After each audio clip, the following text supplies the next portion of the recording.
순교적인 인생이라는 제목으로 하나님의 말씀을 증거하도록 하겠습니다. 여러분은 순교라는 말을 아십니까? 순교 들어보셨어요? 사람 이름일 수도 있는데 순교라는 말은 어떤 사람이 자신이 믿는 종교를 위하여 자신의 목숨을 버리는 것, 자신의 목숨을 바치는 것을 순교라고 이야기합니다. 세상의 모든 종교는 순교라는 것을 굉장히 숭고하게 여깁니다. 자신이 믿는 종교를 위해서 자신의 목숨을 버리는 것, 굉장히 숭고하고 귀한 가치로 여깁니다.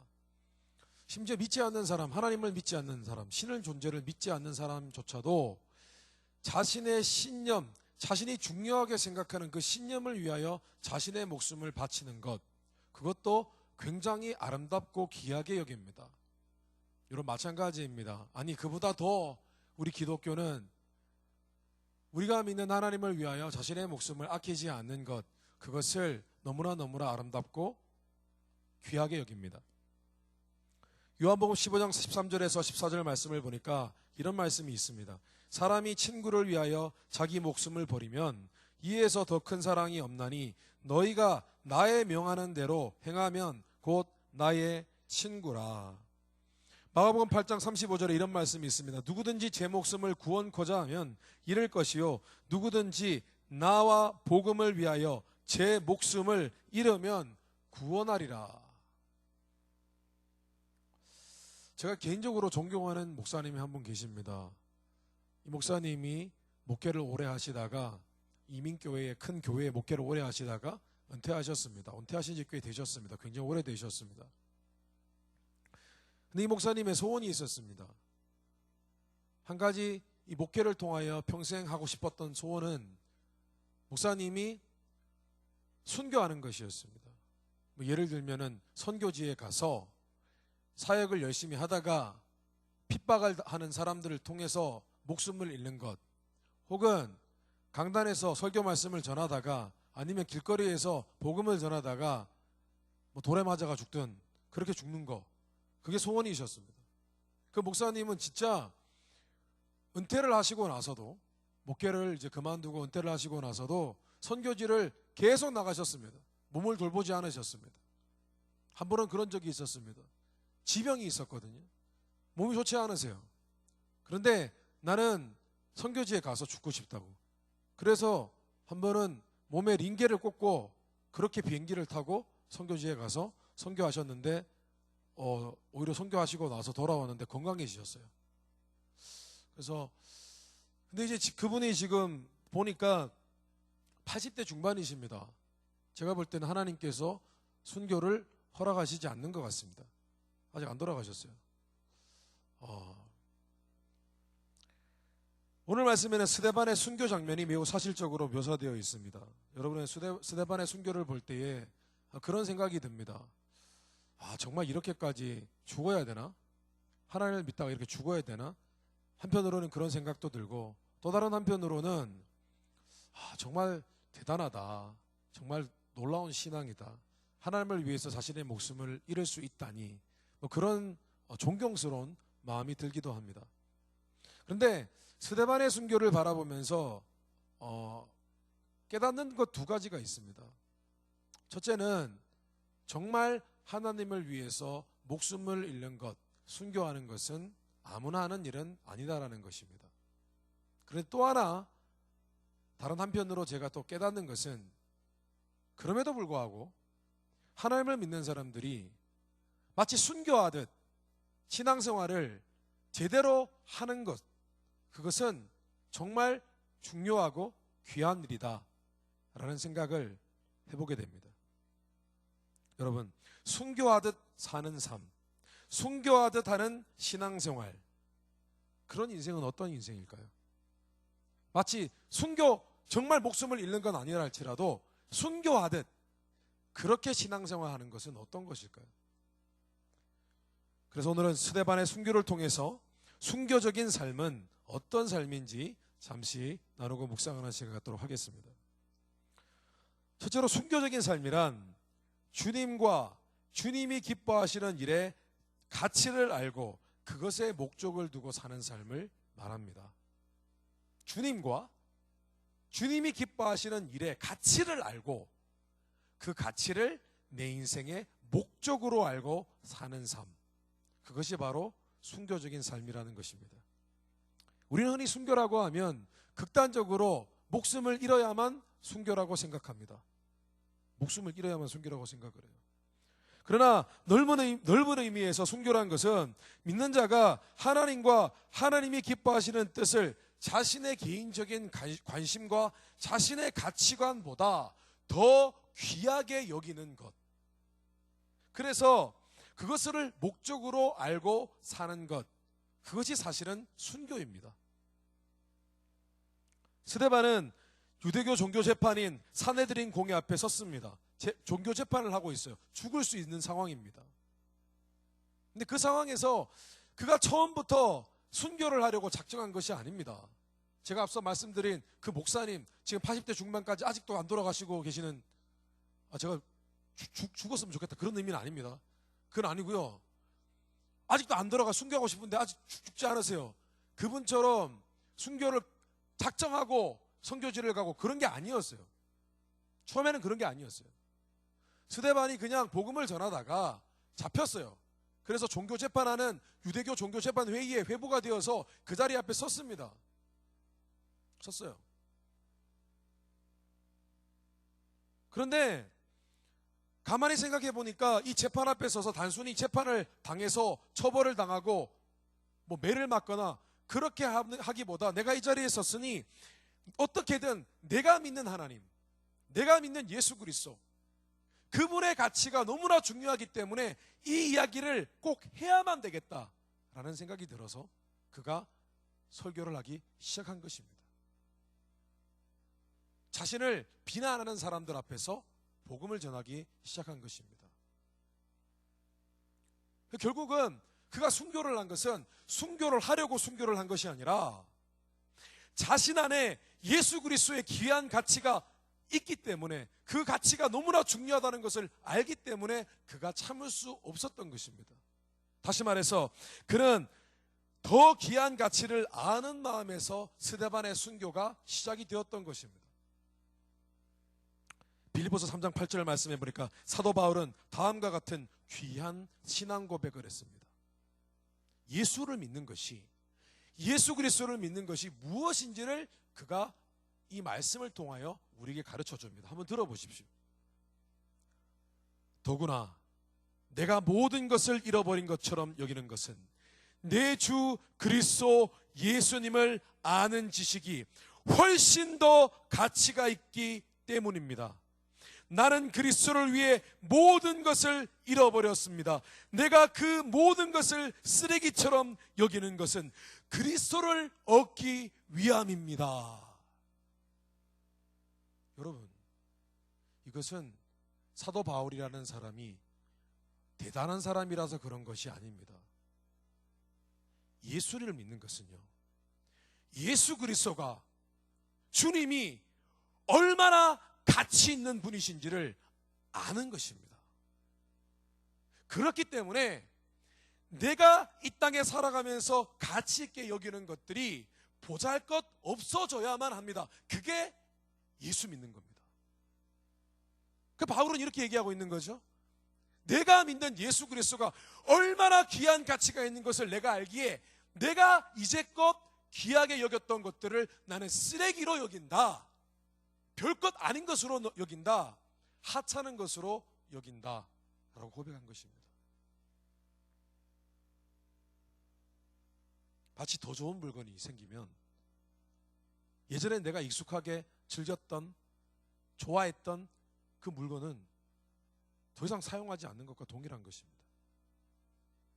여러분, 순교가 무엇입니까? 표면적으로는 자신의 목숨을 버리는 것입니다. 내가 믿는 신앙을 위해서. 그러나 심층적으로, 내면적으로는 하나님이라는 귀한 가치가 내게 찾아왔어요. 그전엔 몰랐어요. 주님 믿는 거, 내가 구원받는 거, 내가 주님의 뜻을 따라 살아가는 것, 내 삶이 나를 위한 삶이 아니라 주님을 위한 삶을 살아야 된다는 것, 그런 사실이 내게 깨달아지기 시작하면서 내 안에 예전에 소중하게 여겼던 가치가 사라지는 것, 그것이 하찮게 여겨지는 것, 심지어 그것이 버려지는 것, 그것이 순교입니다. 여러분은 나를 구원하신 예수 그리스도의 가치를 정말 귀하게 느끼고 계십니까? 오늘 바울이 고백한 것처럼 내가 예수를 얻기 위하여, 예수님 믿으면 예수님을 받은 거죠. 예수님 우리 안에 계시죠. 그런데 예수를 얻기 위하여, 그 뜻은 주님이 원하시는 그 모든 것들을 내가 알고 그렇게 하기 위하여, 이런 의미입니다. 여러분 안에 이런 고백이 있으십니까? 그분이 아니었으면 나는 아무 가치가 없다. 그분이 나를 구원하지 않으셨으면 내 삶이 무슨 소용이 있겠는가? 여러분이 좋은 차 몰면 뭐예요? 잘나서 골프 치고 돌아다니면 뭐하냐고요? 주님이 내 삶을 구원하시지 않았으면 내가 사는 삶이 무슨 소용이 있냐고요? 여러분이 어떻게든 얻기 원하는 학벌, 학교, 좋은 학교, 무슨 소용이 있냐고요? 여러분 안에 주님이 내 안에 계시지 않았다면, 주님이 나를 구원하시지 않았다면 내 인생이 무슨 소용이 있을까라는 고백이 여러분의 마음 가운데 있게 되시기를 주님의 이름으로 축원합니다. 그것이 신앙이에요. 그 예수 그리스도의 가치가 깨닫게 되기 시작하면 결국은 세상의 가치에 무가치함을 깨닫게 됩니다. 아, 세상 가치가 무가치하구나. 세상적인 내가 탐했던 것들이 무가치하구나 라는 깨달음이 오게 됩니다. 도대체 하나님을 위한 것이 아니라면 결국 우리의 인생이 아주 짧은 인생인데 죽고 나면 아무것도 없는 인생이잖아요. 그렇다면 내가 지금 이 삶이 하나님을 위한 것이 아니라면 결국 나의 꿈, 나의 소망, 내가 원하는 욕심, 이게 무슨 소용이 있겠는가? 여러분, 예수 그리스도를 믿는 자들의 믿음은요, 이런 깊은 생각까지 도달해야만 하는 것입니다. 이것은 100년 전에 고리타분한 사람들이 생각하던 철학적인 사고방식이 아니에요. 이것은 신앙의 근본이에요. 주님이 아니고서는, 나를 구원하신 주님, 천국과 지옥을 만드신 주님 아니고서는 내 인생이 무슨 소용이 있겠는가? 그분이라는 가치가 얼마나 귀한 가치인가, 이것을 깨닫는 것입니다. 최근에 한 자매를 만났습니다.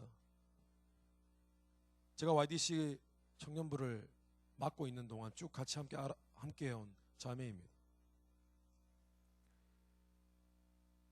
3, 4년 전까지만 해도 자매의 꿈이 스튜어디어스 같은 그런 커리어 우먼이 되는 것이었습니다. 사람들이 인정해주고 멋있게 보이고, 그게 자매의 꿈이었어요. 한 2년쯤 전에, 1년 반, 2년쯤 전에 만났을 때는 자매의 꿈이 바뀌었어요. 꿈이 뭐냐 하면, 이 세상에 타락해가는 이 세상, 이 악한 문화 속에서 자라나야 할 아이들을 향한 꿈이 생겼어요. 그들에게 간접적으로 복음을 전하고 그들을 바르게 교육시켜야겠다는 그런 비전이 생겼어요. 그래서 교육과 관련한 공부를 시작하게 되었어요. 하나님 축복해 주셨어요. 학교도 괜찮은 학교를 가게 되고. 그리고 최근에 만났어요. 물어보니까 최근에는 하나님께서 그런 마음을 주셨대요. 장애를 갖고 있는 아이들을 향한 마음을 주셨대요. 그전에는 장애 있는 아이들을 바라보면 아무 느낌이 없었대요. 아무 관심도 없고. 근데 요즘에는 그런 하트를, 그런 움직이는 마음을 하나님이 주셨대요. 무엇을 의미합니까? 가치의 혁명이 일어난 거예요. 내면에 가치관의 혁명이 일어난 거예요. 좀 다르게 표현해 볼까요? 지난 5, 6년간 세상 가치에서 하나님 가치로 변화된 것입니다. 영적으로 초리된 거예요. 영적으로 처리된 거예요. 바울은 이렇게 권면합니다. 형제 자매 여러분, 그러므로 나는 하나님의 자비하심을 힘입어 여러분에게 권합니다. 여러분의 몸을 하나님께서 기뻐하실 거룩한 산제물로 드리십시오. 이것이 여러분이 드릴 합당한 예배입니다. 여러분은 이 시대의 풍조를 본받지 말고 마음을 새롭게 함으로 변화를 받아서 하나님의 선하시고 기뻐하시고 완전하신 뜻이 무엇인지를 분별하도록 하십시오. 바울은요, 우리가 지금 이 자리에서 드리는 예배, 경배하는 예배, 하나님을 높여드리는 예배, 이 예배 말고 삶의 예배를 강조했습니다. 삶의 예배가 무엇입니까? 하나님을 기쁘시게 하는 삶을 사는 것입니다. 그러기 위해서 바울이 전제 조건이 무엇이었냐면은 너희가 마음의 변화를 받으라고 했습니다. 어떻게 해요? 하나님의 선하시고 기뻐하시고 완전하신 뜻이 무엇인지를 분별하라. 그 얘기는 똑같은 얘기입니다. 가치를 바꾸라는 얘기입니다. 너 안에 가치가 바뀌어야 된다는 것입니다. 가치가 바뀌어지면 우리는 죽는 경험을 하게 됩니다. 죽는 경험. 순교가 다른 게 순교가 아니에요. 주님을 만나면 주님이 더 귀하기 때문에 내 안에 있는 다른 가치가 죽어지는 역사가 일어나야 한다는 거예요. 그게 신앙이에요. 예수 믿는 거 주님도 사랑하고 내 멋대로 하기도 원하고 그런 건 신앙이 아니에요. 주님이 더 좋아 보이면 다른 건 싫어져야 되는 거예요. 우리 가운데 예수님을 믿지만 아직도 가치관이 전혀 바뀌지 않았어요. 그냥 나를 위한 삶밖에 없는 그런 마음을 갖고 있는 분들이 너무 많이 있습니다. 어떤 분들은 하나님 가치냐 세상 가치냐 아직까지도 그 사이에서 결단을 내리지 못했어요. 신앙생활을 잘하는 것도 아니요 세상에서도 잘 사는 것이 아닙니다. 가려면 확 가든지 세상으로 가서 엄청 성공하든지. 근데 그것도 아니에요. 하나님이란 더 귀한 가치가 주어졌는데 여러분, 하나님 가치가 내 안에 살고 내 안에 세상적 가치가 죽는 그런 순교적인 신앙생활 하게 되시기를 주님의 이름으로 축원합니다. 둘째로 순교적인 삶이란 주님과 주님이 기뻐하시는 일을 위해서 자신을 아끼지 않는 인생을 말합니다. 자신을 아끼지 않는 거예요.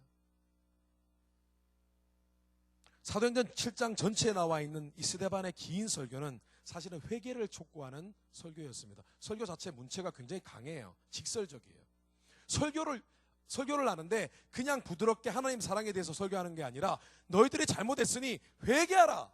그런 의미에서 그런 목적으로 스데반이 만든 설교예요.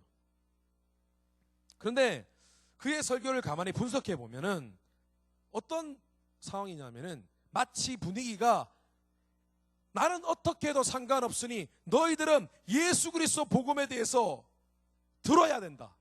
나는 너희들에게 죽더라도 내가 전해야 할 말은 다 전하겠다. 그런 분위기입니다. 목숨을 걸었어요. 그의 설교 자체에 목숨을 걸었습니다. 저는 설교자로서 설교할 때 제일 부담스러운 설교가 어떤 설교냐 하면 사람의 죄에 대해서 설교하는 것이 가장 부담스러운 설교입니다. 막 꽥꽥 소리 지르니까 가끔씩 목사님이 성질대로 하시는구나 그런 생각하면 안 돼요. 죄에 대해서 사람의 죄에 대해서 설교를 하면 회개하라는 의미잖아요. 그죠? 그런데 그때에는 자칫 잘못해서 너무 지나치게 설교를 하면은 나도 똑같은 죄인인데 마치 청중 앉아있는 분들을 똑같은 죄인이잖아요. 똑같은 부족한 사람들이잖아요. 근데 내가 저 사람들을 마치 정죄하는 것처럼 그렇게 설교할 수가 있다고요. 그래서 회개를 촉구하는 설교는 어렵습니다. 때로는 부드러워야 하지만 또 때로는 죄를 정확하게 짚어줘야 하고 또 때로는 강렬하지만 그 속에서 여러 가지 많은 청중들의 상황을 고려하는 그런 배려심이 있어야 되는 것입니다. 근데 스데반은 당시에 그 스데반의 설교를 듣는 대다수의 청중들은 빌미만 있으면 스데반을 죽이려고 작정한 자들이었습니다. 스데반은 그 사실을 잘 알고 있었어요. 그런데 그가 설교를 하지 않아도 되는 상황에서 부드럽게 대답만 해도 되는 상황에서 그는 아주 길게 그들의 잘못을 짚어가면서 예수님에 대해서 설교를 하기 시작합니다. 여러분, 순교가 무엇입니까? 내가 믿는 하나님, 내가 사랑하는 하나님의 뜻을 위해서 내가 가진 것을, 심지어 때로는 목숨까지도 내가 가진 것을 아끼지 않는 것, 아끼지 않는다면 그게 순교입니다. 윌리엄 보덴이라는 선교사가 있었습니다. 1800년대 말에, 19세기 말에 이 윌리엄 보덴이라는 선교사가 있었는데, 이 사람은 원래 금수저 인생을 갖고 태어난 사람입니다. 집이 너무너무 부자예요. 당시에 상상할 수 없을 만큼 부자예요. 그래서 이 사람이 너무나 부자여서, 여러분 한번 상상해 보십시오. 19세기에 배를 타고 세계 일주 여행을 다닌 사람입니다. 세계 일주 여행. 돈이 너무 많아가지고. 근데 세계 일주 여행을 다니다가 너무나도 많은 사람들이 굶어 죽고 질병에 시달리고 너무나 많은 불쌍한 사람들을 그가 보게 되었습니다. 그 마음에 신앙적인 고민을 하기 시작합니다. 아, 하나님이 원하시는 일은 내가 돈을 더 버는 일이 아니라 내게는 충분한 돈이 있으니 이것으로 하나님의 일을 해야 되겠다라는 생각을 했습니다. 그리고 와서 재산을 다 정리합니다. 재산을 다 정리해버려요. 다 팔아가지고 땅도 다 팔아버리고 돈으로 만듭니다. 그리고 그는 예일 대학을 졸업하고 프린스턴 신학교에 입학을 합니다. 졸업을 했습니다. 목사님이 됐습니다. 선교사님이 됐습니다. 그런데 선교사를 떠나려고 하는데 갑자기 편지가 왔습니다. 부모님이 병으로 돌아가셨다는 것입니다. 그래서 집안에 있는 모든 살림과 이 모든 집들을 다 완전히 정리해야 되기 때문에 네가 와서 집안일을 좀 해야 된다. 이렇게 편지가 왔어요. 그런데 이때 그가 이렇게 결정을 합니다. 그가 성경책에 이렇게 썼다고 합니다. 자신의 아끼는 성경책이 있는데 성경책에 No reserve 라는 단어를 썼습니다. 무슨 말이냐 하면, 나는 내 삶을 아끼지 않겠다. 나의 재산을 아끼지 않겠다. 리저브 하지 않겠다 라고 썼습니다. 그리고 가서 나머지 여전히 남아있던 재산을 다 정리했습니다. 그리고 선교를 가기로 결정을 합니다. 그런데 그때 많은 친척들이 말립니다. 와서 선교 가지 말라고, 너 할 일이 많다고, 아버지가 이뤄놓은 이 사업을 네가 그렇게 정리해서 끝내면 되겠냐고, 네가 여전히 지켜보고 있어야 된다고. 네가 대충 정리는 했지만. 그때 그가 성경책에 또 이렇게 씁니다. No retreat이라고 씁니다. 후퇴는 없다, 이런 뜻입니다. 여러분, 수련회 가지 마라 이 뜻 아닙니다. 오해만 안 돼요. No retreat, 수련회 가지 마십시다, 그런 뜻이 아니에요. 리트릿이 다른 의미가 있죠. 후퇴하다는 뜻이 있잖아요. 잠시 쉬고 이런 거잖아요. 휴식하다. 그런 건 없다, 이렇게 썼습니다. 그리고 마침내 선교를 떠났는데, 본인이 하고 싶었던 선교는 어떤 선교냐면, 중국의 변방에 있는 소수민족들, 아랍말에 쓰는 소수민족, 중국은 되게 커요. 그래서 막 러시아 말에 쓰는 중국인들도 있고, 하여튼 소수민족들이 굉장히 많아요. 그래서 그가 아랍말을 배우기 위해서 이집트로 선교 여행을 떠납니다. 선교 여행을 떠났어요. 근데 그곳에서 있은 지 얼마 되지 않아서 병이 걸립니다. 그래서 6개월 만에 죽습니다. 그가 죽은 나이가 26살입니다. 26살. 26세가 죽었어요. 자기가 하고 싶었던 선교를 하지 못했습니다. 하나님이 한 개도 못했습니다. 언어 배우다가 죽어버렸어요.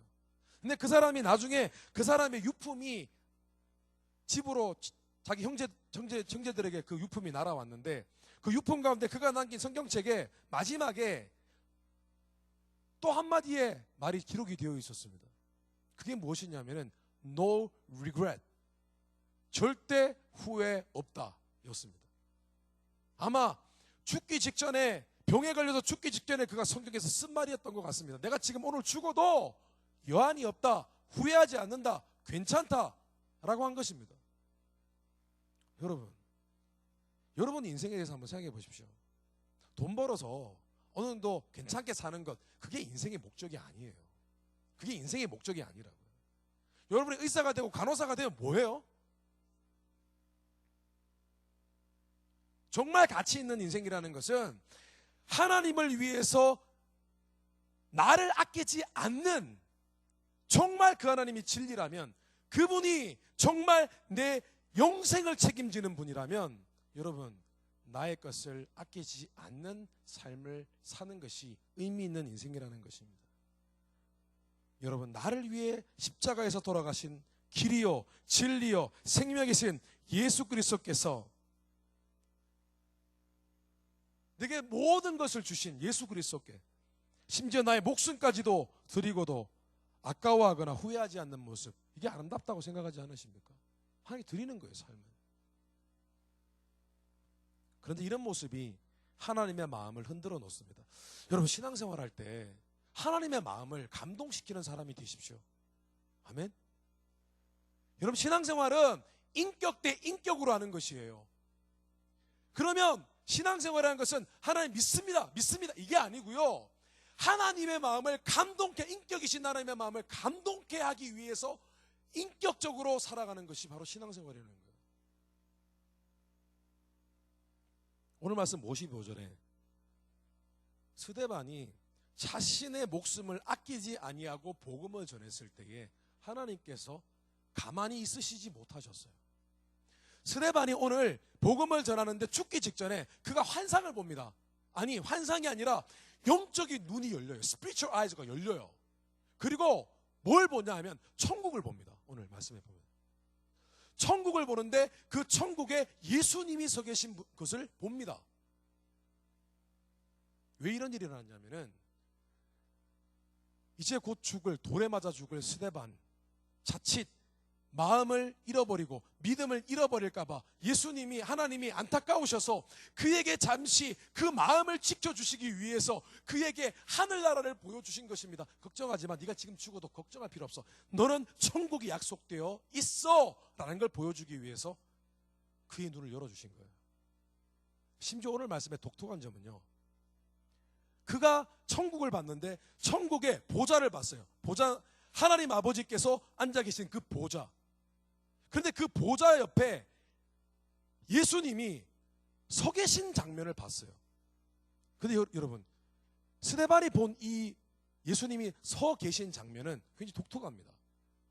성경 말씀에 보면은 예수님께서 십자가에 달려 돌아가시고 3일 만에 부활하시고 하늘나라로 승천하셨을 때에 예수님은 하늘 아버지 바로 옆 보좌 옆에 앉아 계셨다고 되어 있어요. 스데반은 원래 봤었으면 예수님이 옆에 의자에, 보좌 옆에 앉아 계신 것을 봐야 되는데 예수님이 서 계신 걸 본 거예요. 여러분, 이게 무슨 의미냐면은, 스데반이 주님을 위해서 목숨을 아끼지 않는 그 모습 때문에 보좌에 앉아 계신 예수님께서 그냥 앉아 계실 수 없었던 거예요. 일어서신 거예요. 나를 믿는 자가 나를 위해서 죽는구나, 나를 위해서 자신을 아끼지 않았구나. 그것이 감동되어져서, 그것이 너무 안타까워서 주님이 앉아 계셨던 보좌에서 벌떡 일어나셨던 것입니다. 여러분, 때로는 내 것을 아끼지 않는 순교적 삶으로 주님을 여러분 감동케 해드리는 그런 신앙생활로 다시 회복되시기를 주님의 이름으로 축원합니다. 마지막으로 순교적인 삶이라는 것은 주님을 부인하거나 주님이 기뻐하시는 일을 결코 외면하지 않는 인생을 말합니다. 여러분, 진정한 신앙이라는 것은요, 주님을 부인하면 안 돼요. 주님을 거절하거나 주님을 외면하면 안 돼요. 주님을 부끄러워하면 안 돼요. 오늘 말씀을 가만히 묵상해 보면은 스데반을 잡아온 유대 종교 지도자들이, 그들이 결정적으로 스데반을 죽여야 했던 이유가 있어요. 그 계기가 있어요. 처음에는 죽이려고 하지 않았어요. 그런데 언제 그가 죽게 되었냐면은 7장 전체 말씀, 그 마지막 54절에 보면은 이런 말씀이 있습니다. 그들이 이 말을 듣고 마음에 찔려 그를 향해 이를 갈거늘. 처음에는 화가 났어요. 그런데 스데반을 돌로 쳐 죽일 만큼 화가 나진 않았어요. 근데 스데반이 결정적으로 그가 영적인 눈이 열려서 부활하신 예수님을 내가 지금 본다 라고 하자마자 그 사람들이 분노가 생겼어요. 왜냐하면 예수님은 그들이 죽인 사람이잖아요. 십자가에 달려 죽인 사람이잖아요. 그 사람을 지금 갑자기 본다고 얘기하니까 화가 난 거예요. 견딜 수가 없었던 거예요. 스데반의 설교를 분석해 보면 주석가들은 이렇게 얘기를 합니다. 스데반이 설교를 하다가 다 설교를 못했대요. 실제적으로 스데반의 설교를 보면은 거기에 예수님에 대한 얘기가 안 나와요. 그래서 주석가들이 뭐라고 평가하냐면 스데반이 막 길게 이스라엘의 역사를 설명하면서 설교를 막 길게 해서 좀 길었어요. 막 길게 설교를 하는데 하다가 중간에 듣기 싫어서 잠시 설교를 말을 못하도록 막았어요.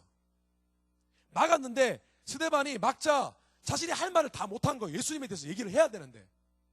그러니까 스데반이 도저히 참을 수 없었던 거예요. 예수님에 대해서 얘기를 해야 되는데 다 얘기 못한 거예요. 그래서 스데반이 순간적으로 자신의 영적인 눈이 열려서 예수님을 보니까 이 얘기라고 해야 되겠다 싶어가지고 예수님을 내가 본다. 지금 하늘나라가 보이는데 예수님이 서 계신다. 라고 얘기한 거예요. 목숨을 걸고. 스데반은 목숨이 왔다 갔다 하는 순간에도 예수님을 슬그머니 부인하거나 자신이 해야 할 사명을 저버리지 않았습니다. 여러분, 주님이요 이렇게 말씀하셨습니다. 누구든지 나와 내 말을 부끄러워하면 인자도 자기와 아버지와 거룩한 천사들의 영광으로 올 때에 그 사람을 부끄러워하리라. 여러분, 부끄러워한다는 것은, 우리가 하나님을 부끄러워한다는 것은 어떤 핍박이 왔을 때 나는 하나님을 모른다고 부인하는 것입니다. 하나님을 부끄러워한다는 것은 내가 신앙생활 가운데 다른 사람들 앞에서 하나님을 자랑스럽게 여기지 않는 것을 이야기합니다. 그런데 그렇게 하나님을 부끄러워하는 자들은 하나님이 마지막 심판 때에 구원하러 이 땅에 오실 때에 그 사람을 부끄럽게 여긴다. 여러분의 상상에 맡기겠습니다. 하나님은 하나님을 믿는 참 자녀들을 부끄러워하지 않으십니다. 그런데 부끄러워한다는 것은 그를 참 자녀로 여기시지 않는다는 의미입니다. 여러분, 우리가 믿는 예수님은요, 어제 열심히 믿고 어제 열심히 알다가 오늘은 그냥 대충 하찮게 여기는 그런 분이 아니십니다. 예수 그리스도는 이 땅을 구원하신 구원자이십니다. 예수 그리스도는 온 우주의 왕이십니다. 예수 그리스도는 온 우주를 통치하시는 주권자이십니다. 예수 그리스도는 우리의 마음도 아시고 모든 자들의 생각을 아시는 하나님이십니다. 그 하나님 우리가 믿고 있는 거예요. 여러분은 우리가 한번 생각해 봐야 됩니다. 우리가 하나님을 정말 하찮게 여기고 있는 것은 아닌지, 정말 내가 좋아하는 자동차보다 더 못한 분으로 여기고 있는 것은 아닌지 생각해 봐야 합니다. 저는 최근에 어머님이 카톡으로 보내주신 아프리카에 하나님을 믿다가 핍박을 당해서 순교하는 사람들을 찍은 동영상을 보게 되었습니다. 처음에는 보고 싶지 않았어요. 잔인한 장면이 나올까 봐. 그렇지만 저는 보통 좀 잔인한 장면을 봐도 기억에 오래 남지는 않습니다. 그래서 공포영화를 옛날에 되게 좋아했습니다. 지금은 안 보지만은. 호기심 반,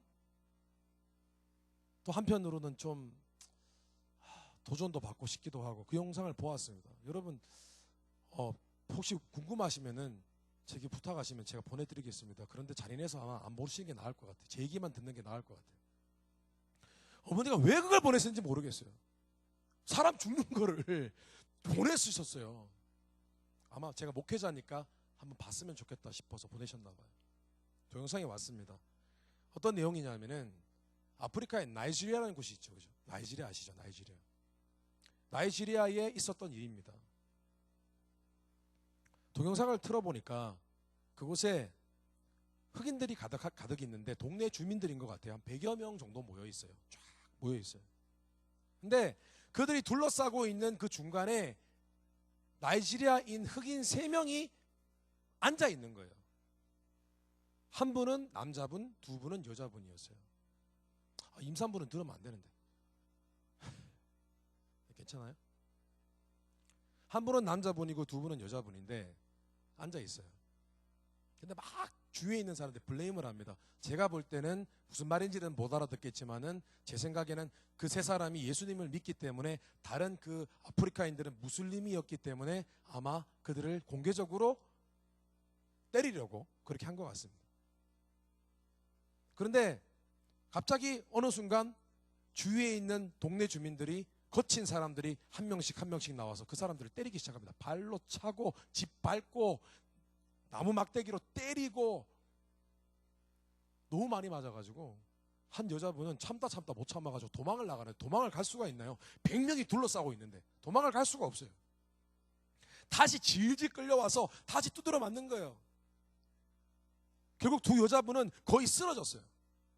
남자분은 많이 두드려 맞고 앉아있고 여전히. 남자분은 목사님 같더라고요. 목사님 같아. 근데 이 사람들이 갑자기 어디서 뭔가를 가져와서 불을 지피기 시작하는 거예요. 불을 지피는 거예요.